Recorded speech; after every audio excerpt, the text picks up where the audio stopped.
అందరికీ నమస్కారం. మన కథలో ఛానల్కి స్వాగతం. అందరికీ నమస్కారం. వెల్కమ్ టు మన కథలు ఛానల్.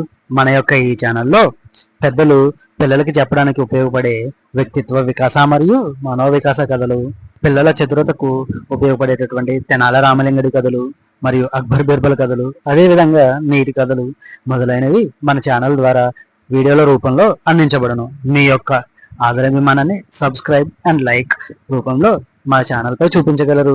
మరి ఇంకెందుకు ఆలస్యం చేయకుండా మనం ఈ రోజు కథలోకి వెళ్ళిపోదామా? Yes, sir.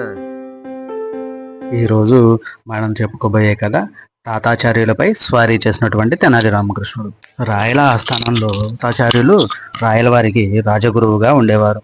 తెనాలి రామకృష్ణుడు ఆస్థాన కవిగా ఉండేవారు. తెనాలికి తాతాచార్యులు అంటే గిట్టేది కాదు. ఒకసారి అతనికి తగిన గుణపాఠం చెప్పాలనుకున్నాడు. ఒకనాటి రాత్రి తెనాలి తాతాచార్యుల యొక్క పనివాడిని కలిశాడు. అతనితో తాతాచార్యులు పొద్దుపోయాక ఏం చేస్తాడో చెబితే నీకు 100 బంగారు కాసులు ఇస్తాను అన్నాడు.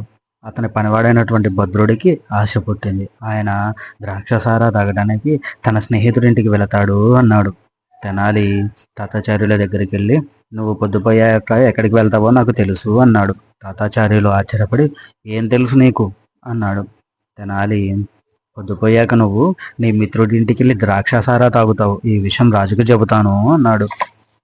తాతాచార్యులు నీకేం కావాలంటే అది ఇస్తాను, దయచేసి ఎవరికీ చెప్పొద్దు అన్నాడు. తెనాలి ఉద్వేగానికి లోనయ్యాడు. నేను మీదకెక్కి స్వారీ చేయాలనుంది అన్నాడు. తాతాచార్యులు దానికి అంగీకరించాడు. నిన్ను నా వీపు మీద ఎక్కించుకొని మోయడానికి నేను సిద్ధంగా ఉన్నాను అన్నాడు. ఇద్దరు రోడ్డు దిగి రాజభవనం వైపు వెళ్ళసాగారు. రాజు మేడ మీద అటూ ఇటూ తిరుగుతూ ఉన్నాడు. అతనికి ఒక మనిషి ఇంకో మనిషిని వీపు మీద ఎక్కించుకొని నడవడం చూశాడు.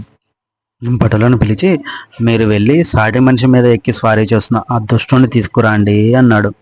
వాళ్ళు వెంటనే రోడ్డు మీదకి వెళ్ళారు. తెనాలి పరిస్థితిని పసిగట్టి తాతాచార్యులతో నీ మీద స్వారీ చేసి చాలా పాపం చేశాను అనుకుంటున్నాను.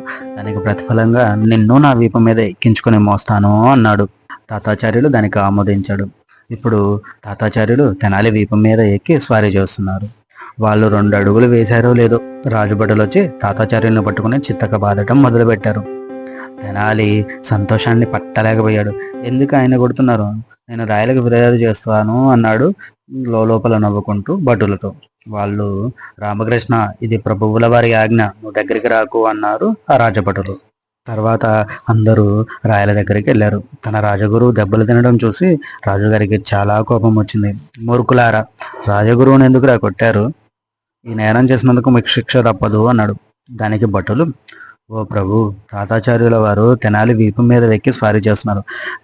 మేము కేవలం మీ ఆజ్ఞను శిరసావహించాము అంతే, కావాలంటే తాతాచార్యులను అడగండి అన్నారు. తాతాచార్యులు ఇలా ఆలోచించాడు.